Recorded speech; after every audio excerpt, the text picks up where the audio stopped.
kukutangazia msamaha. Hajaja kukuhukumu Yesu, hajaja kukuhukumu Yesu, hajaja kukuhukumu Yesu. Yesu alikuja kukutangazia msamaha, hajaja kukuhukumu. Usimchukie Yesu, usimkatae Yesu. Yesu hajaja kukuhukumu, Yesu hajaja kukuhukumu. Yesu alikuja kukutangazia msamaha. Mama yangu na rafiki yangu, mwamini Yesu leo ili uwe salama. Mwamini Yesu leo ndoa yako iwe salama. Mwamini Yesu leo kazi yako iwe salama. Mwamini Yesu leo uende mbinguni.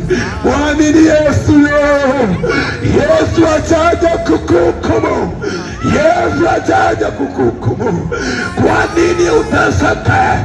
Kwa nini uishi maisha ya dhambi wakati Yesu yupo? Kwa nini uishi maisha ya magonjwa wakati Yesu yupo?